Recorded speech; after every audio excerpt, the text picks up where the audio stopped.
멘토 그래픽스 웨비나에 참석을 환영합니다.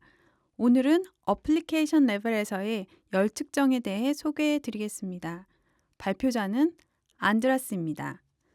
안드라스는 멘토 그래픽스의 MAD의 시니어 프로덕트 매니저입니다. 전자 시스템에서의 방열 관리, 열 과도 해석 및 측정, TIM 및 전력 반도체의 특성 분석을 담당하고 있습니다. 안녕하십니까. 저는 안드라스입니다. 소개해 드릴 내용은 쓰리스타의 IC와 시스템에 대한 측정입니다. 발표의 순서를 말씀드리겠습니다. 먼저 열 과도 해석의 경계 조건에 대해 살펴보겠습니다. 이후 CPU와 휴대전화에 대한 측정 신뢰를 설명드리겠습니다. 측정을 위한 경계 조건 설정 시 고려해야 할 사항은 PCB상에서의 발열 부품과 기기의 동작을 위한 부품을 모두 고려해서 측정해야 한다는 것입니다. 이런 방식의 측정은 주로 연구소 레벨에서 수행되지만 제품 공정 중 인라인이나 온라인으로도 테스트할 수 있습니다. 일단 실제 PCB의 측정을 위해 일부 부품 등을 제거해서 배선을 구성하는 방법으로 모델을 단순화하고 측정의 편의를 향상시킵니다. 또 다른 방법으로는 우리가 측정을 할 수 있도록 PCB 자체를 수정하는 방법을 생각할 수 있습니다. 생산 라인에서는 이런 수정이 불가능하므로 이런 방식의 측정은 연구소 레벨에서 진행할 수 있습니다. PCB에 대한 수정을 통한 방법 이외에 측정 대상에 대한 배선 연결이 가능한 더미 홀더 PCB의 사용을 통한 측정 방법이 있습니다. 발열 소자는 오늘 소개할 CPU와 같이 PCB상에 존재하는 실제 부품일 수 있습니다. 열 과도 측정을 위해서는 PCB상의 소자가 필요할 수 있습니다. 측정 시 소프트웨어를 통해 직접 디바이스를 동작시켜 열을 발생시키고 냉각시키는 방법으로 열 과도 현상에 대한 반응 곡선을 추출할 수 있습니다. 경우에 따라서는 PCB를 조금 수정해서 PCB상의 실제 소자를 측정할 수 있습니다.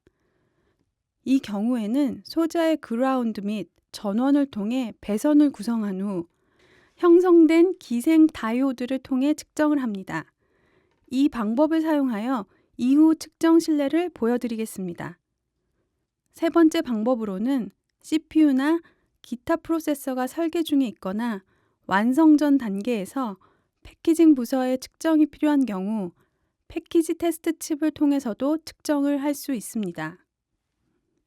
이런 칩은 구동과 테스트를 위해 발열 부분과 다이오드 센서가 구성되어 있습니다. 이런 테스트 타입은 일반적으로 시도하기는 힘듭니다. 보통 칩의 제조사들이 사용하거나 TIM 제조사들이 자사 소재의 품질 확인을 위한 용도로 확보되고 있습니다. 다음으로는 측정 전력의 수준에 대해서 말씀드리겠습니다. 쓰리스터는 열 과도 측정의 해상도가 매우 높아서 저전력으로도 측정이 가능합니다. 저전력을 사용하면 소자의 정션 온도의 미세한 변화까지 측정할 수 있으며 쓰리스터를 통한 방열 경로 분석에도 매우 적합합니다.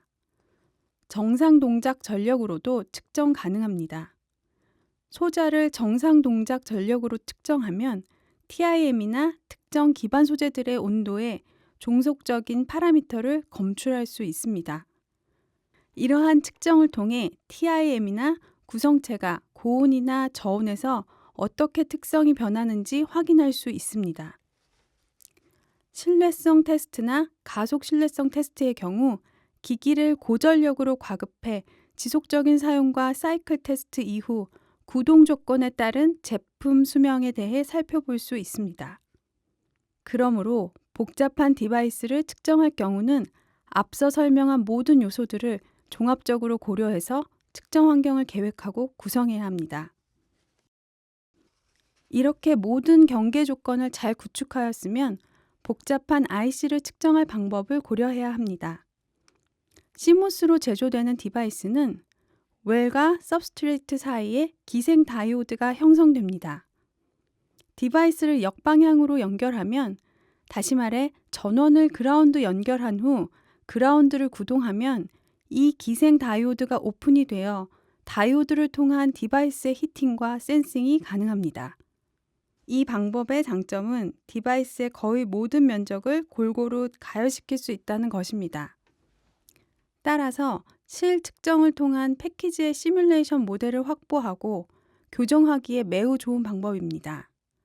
반면 이 방법의 단점은 히팅되는 면적이 디바이스의 실제 동작과는 큰 연관성이 없어서 IC가 실제 연산을 수행할 때 형성되는 발열 지점이나 특정 지점의 발열을 확인할 수는 없습니다.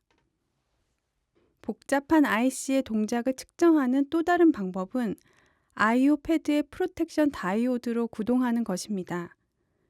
이 테스트를 수행하려면 회로상에서 어디에도 연결되어 있지 않은 미사용 I/O 패드를 찾아야 합니다. 이 측정의 장점은 IC가 동작하고 있을 때 IC의 온도를 바로 검출할 수 있다는 것입니다. 하지만 단점은 일반적으로 I/O 패드는 IC의 가장자리에 자리 잡고 있기 때문에 가장자리의 온도만 측정할 수 있다는 것입니다. 그러므로 다이 중심부의 핫스팟과 측정을 하는 다이 주변부 사이에 온도 차이가 있을 수 있습니다.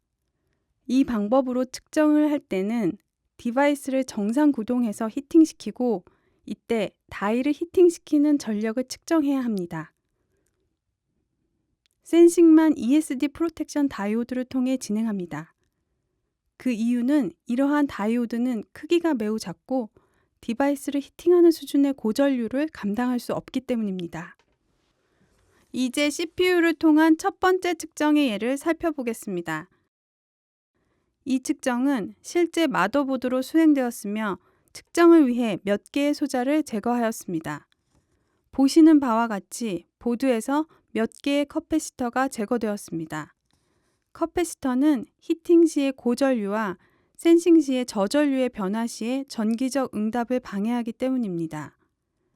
또 이 디바이스는 기생 다이오드를 통해서 측정하도록 연결되어 있음을 확인할 수 있습니다.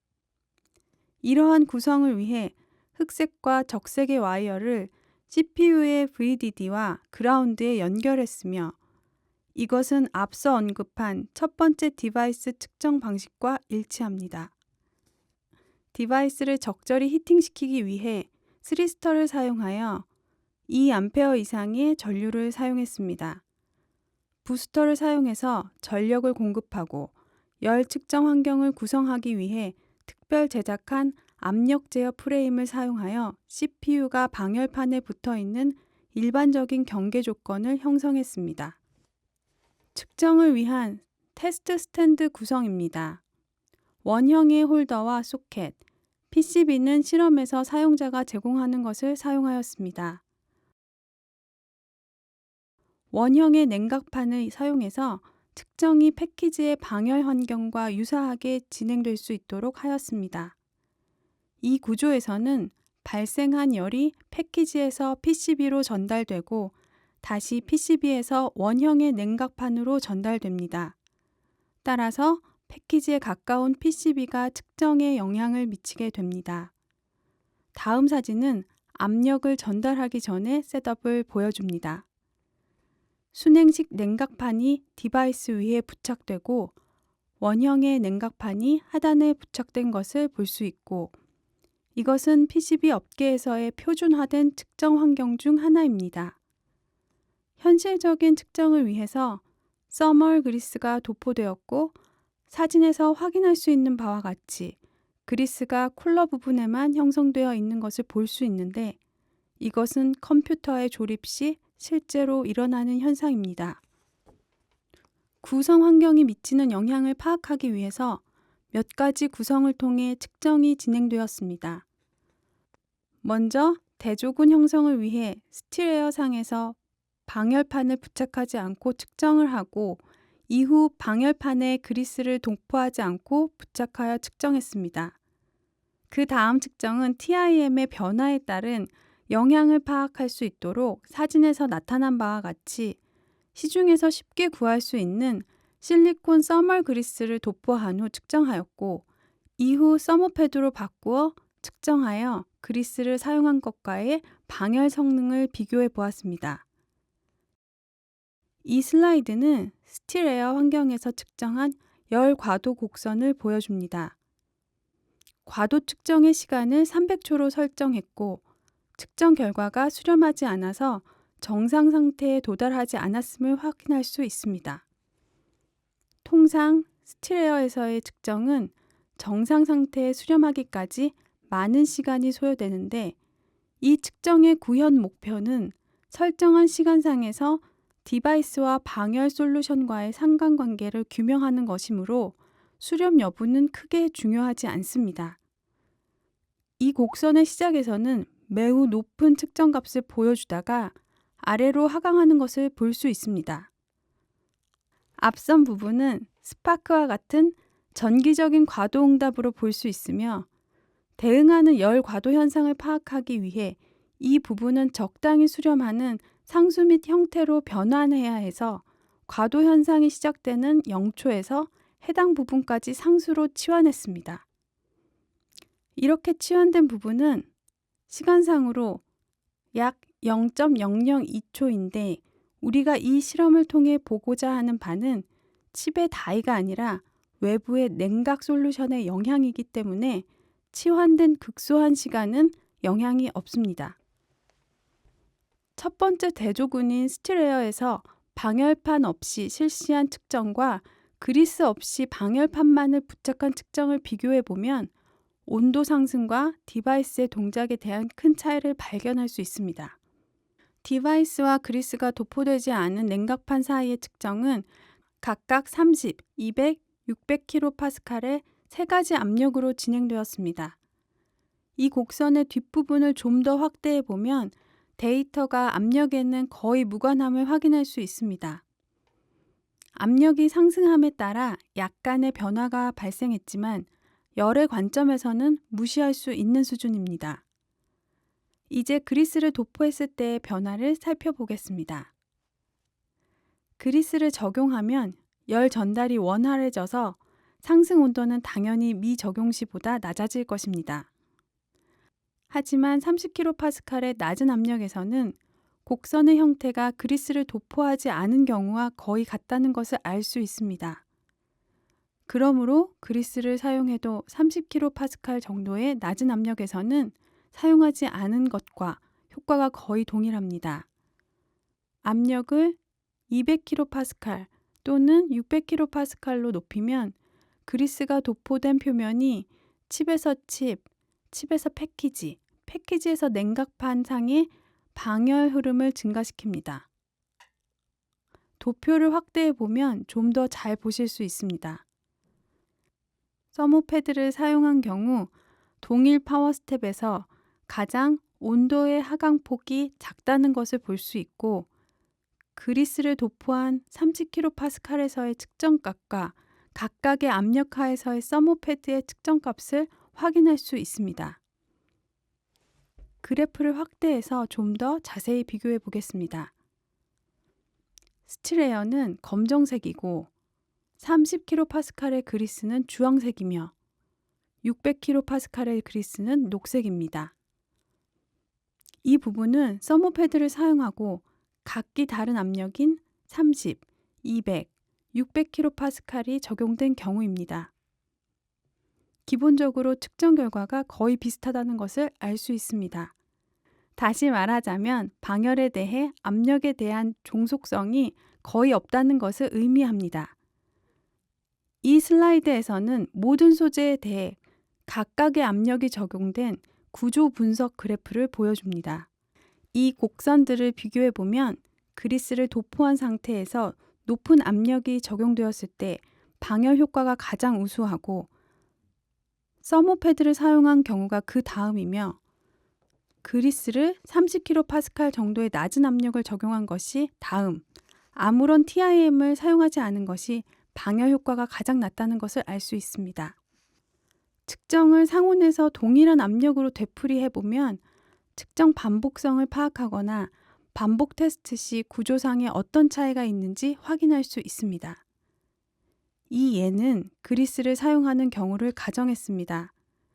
이것은 동일한 디바이스를 10회 측정한 구조 분석 그래프인데 대체로 잘 일치한다는 것을 알 수 있습니다.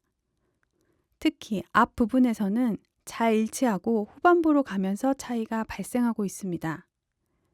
정상적 경우에는 디바이스에 대한 이 곡선을 획득할 때 구조는 변하지 않기 때문에 이런 현상이 발생하지 않아야 합니다. 이 구조 분석 그래프의 후반부를 좀 더 확대해 보면 이 차이를 잘 확인할 수 있습니다. 특정한 커패시턴스에서 열 저항의 값을 도식화해 보면 저항의 변화에 대해 살펴볼 수 있습니다.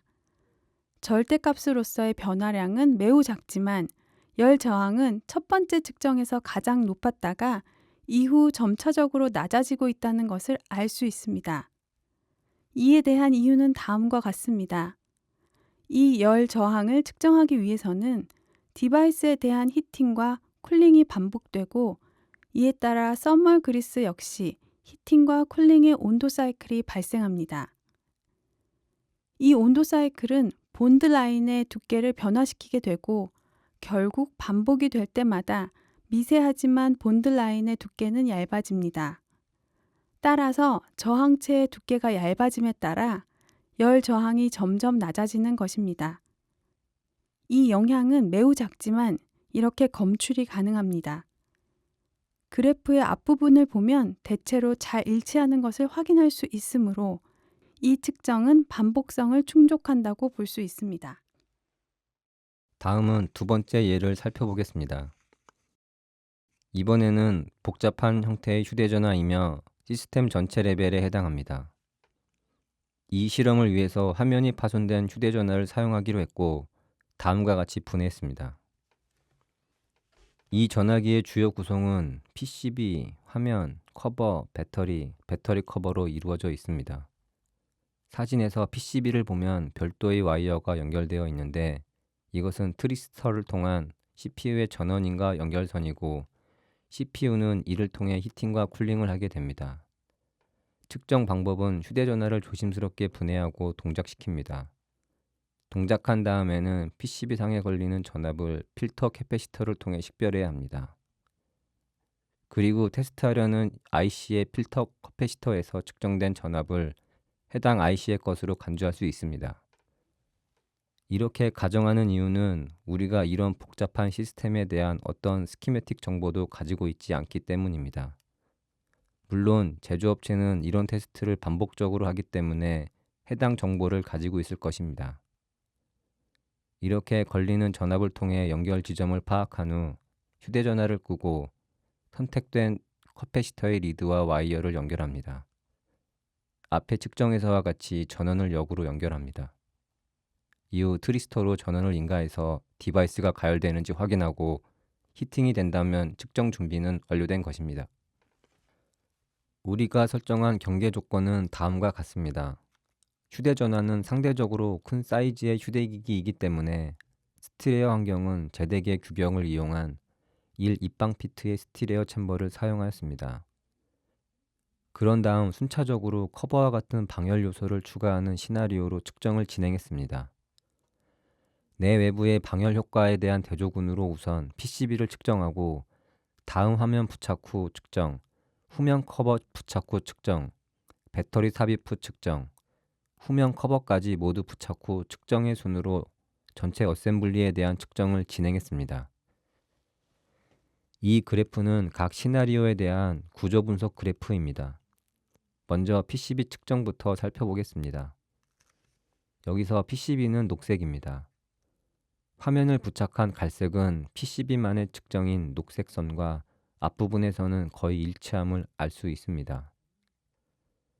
하지만 후반부에 가면 열저항이 다소 높아지는데 이는 PCB가 양면으로 대류를 통해 냉각이 이루어지는데 화면을 부착하면 한 면이 차단되어 방열 성능이 떨어지기 때문입니다. 후면 커버를 부착한 측정은 파란색으로 후면 커버는 단지 프레임이기 때문에 열 특성에는 큰 영향이 없습니다. 하지만 배터리를 부착하면 열 성능의 차이가 확연히 드러납니다. 적색은 배터리를 부착한 것으로 배터리를 끼우면 열 저항이 8켈빈/와트까지는 거의 일치하다가 8켈빈/와트를 넘어서면 열 용량이 높아지는 것을 확인할 수 있으며 배터리의 열 저항은 PCB를 통해서 검출할 수 있습니다. 결과를 보면 칩 정션에서 공기까지의 열 저항이 방열 경로가 변경되어 대조군인 PCB 방열 수준으로 낮아진 것을 확인할 수 있습니다. 마지막으로 배터리 커버를 부착해도 열 저항은 큰 변화가 없어서 스틸에어 상태에서는 배터리 커버가 휴대전화의 열 특성에 큰 영향을 미치지 않는다는 것을 알 수 있습니다. 이제 부분적인 방열 경로를 실험을 통해 살펴보겠습니다. 먼저 휴대전화의 마더보드에 작은 구리 블록을 사용해서 IC 양쪽 면에 대한 경계 조건을 변경해 봅니다. 사진 A의 경우는 IC의 상단면에 구리 블록을 부착하고 사진 B의 경우는 IC의 하단인 PCB 하단면에 구리 블록을 부착하고 있습니다. 이 슬라이드에서는 구리 블록을 부착하지 않은 원래의 경우와 A와 B에 대한 구조 분석 그래프를 보여주고 있습니다. 청색은 구리 블록이 부착되지 않은 대조군이고 흑색은 IC 상단에 포함된 A, 적색은 PCB 후면에 부착된 경우입니다.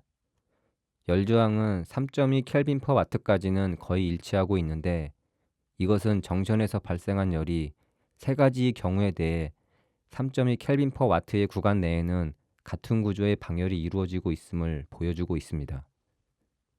흑색의 IC 상단에 구리 블록을 부착한 경우는 구리를 통해 방열이 이루어져서 구조 분석 그래프에서 커패시턴스가 급격히 상승하고 있음을 확인할 수 있습니다. 이 영역을 이 경계면의 정션 투 탑 열 저항으로 볼 수 있습니다.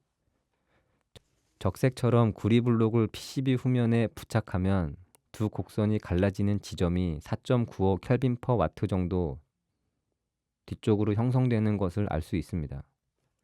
이 영역은 정션에서 발생한 열이 IC의 아랫방향을 통해 PCB를 지나 구리 블록으로 전달되는 방열 구조를 보여주는 것으로서 여기서도 역시 커패시턴스가 상승하는 것을 볼 수 있습니다. 앞부분은 패키지 내부를 표시하고 있고 그 다음은 PCB 내부를 통해 열이 전달되고 이후 구조 분석 그래프에서 보는 바와 같이 PCB에서 실험 환경인 스틸에어 챔버로 열이 확산되는 방열 구조를 확인할 수 있습니다. 이렇게 경계 조건에 변화를 주는 것은 방열에 대한 구조 분석 그래프의 의미와 내부 구조를 이해할 수 있는 좋은 방법입니다. 여기서 한 가지 흥미로운 점이 있습니다. 지금까지 살펴본 것은 이상적인 스틸에어 환경에서 휴대전화가 어떻게 작동하느냐 하는 것이었는데 실제로 휴대전화는 손에 쥐고 사용을 한다는 것입니다. 따라서 휴대전화를 손에 쥐고 있는 것이 방열에 어떠한 영향을 미치는지 살펴보는 실험이 필요합니다. 이때 휴대전화를 손에 쥐고 실험을 하는 것은 반복적인 정밀한 실험을 하는데 좋은 방법이 될 수 없습니다. 휴대전화를 손에 쥐고 있으면 손가락에 의도치 않은 압력을 가할 수 있기 때문입니다. 그러므로 반복적으로 정밀한 실험을 하기 위해서는 이를 모사할 수 있는 열 환경을 만들어야 합니다. 여기서는 아래 위로 서머스탯을 사용하여 35도로 설정된 냉각판을 사용하고 냉각판과 휴대전화 사이에는 인체의 조직처럼 말랑말랑한 두 장의 두꺼운 필러 시트를 사용하고 있습니다. 구조 분석 그래프에서 큰 차이를 확인하실 수 있습니다.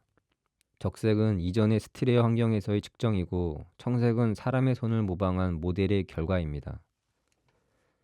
스틸에어의 경우는 총 열 저항이 15켈빈/와트 이상인데 반해 손 모델의 경우는 10켈빈/와트로서 약 3분의 1 정도 차이가 나고 있음을 확인할 수 있습니다.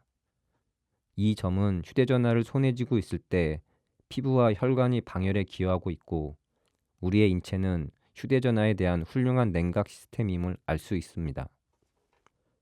온도 상승 시에 대한 변화를 관찰하기 위해서 서머스탯을 50도로 설정하고 동일한 실험을 해보았습니다. 물론 이 온도는 정상적인 환경보다 높은 조건입니다. 결과는 두 구조 분석 그래프가 거의 일치하는 것을 볼 수 있고 이로써 높은 온도가 방열에 거의 영향을 미치지 않는다는 것을 알 수 있습니다. 일반적으로 50도와 같이 높은 온도 상태에서는 열 전달이나 열 저항의 변화가 있을 것으로 생각되는데 실제는 주변 환경이 IC보다 온도가 낮은 경우는 방열이 양호함을 확인할 수 있습니다.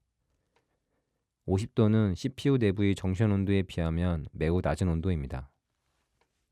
결론을 정리해보면 이 두 가지 예에서 살펴본 것처럼 트리스터를 사용해 상당히 복잡한 시스템을 쉽게 측정할 수 있었습니다. 하지만 이보다 더 복잡한 시스템의 경우에는 디바이스의 히팅과 센싱을 위해서 전기 부문의 기술적인 도움이 필요할 수 있습니다. 이 테스트를 수행하여 구조상에서 발열체와 방열체를 식별하고 이들이 미치는 영향을 분석할 수 있었습니다. 예를 들어 그리즈와 접촉 압력이 미치는 영향에 대해 알아본 앞선 실험은 좋은 예가 될 수 있습니다. 다양한 방식으로 쉽게 경계 조건을 구축할 수 있었습니다. 스틸웨어 환경을 대조군으로 사용할 수도 있고 실제 어플리케이션의 동작 환경을 경계 조건으로 사용할 수도 있습니다. 또한 온도나 압력 등을 변화시켜서 경계 조건에 변화를 줄 수 있고 어플리케이션의 필요와 요구에 따라 다양한 구성을 가지고 측정해 볼 수 있었습니다. 발표자 안드라스에게 감사드립니다. 멘토 그래픽스에서 발행한 미케니컬 어널리시스 소식지인 엔지니어링 엣지는 고객의 성공 사례, 테크니컬 섹션, 사용법 등의 풍부한 정보를 담고 있습니다. 본지는 아래 링크에서 확인하고 다운로드 하실 수 있습니다. 이 프레젠테이션은 웹사이트에서 다시 보실 수 있습니다. 웹사이트를 통한 배포는 추후 알려드리며 놓친 내용이 있거나 다시 열람을 하시려는 경우 웹사이트를 이용하시면 됩니다. 내용에 대해 궁금한 점이 있으면 question_mechanical@mentor.com 이나 smithson@ednc.com으로 질문하시면 발표자인 안드라스와 EDNC가 친절히 대답해 드릴 것입니다. 감사합니다.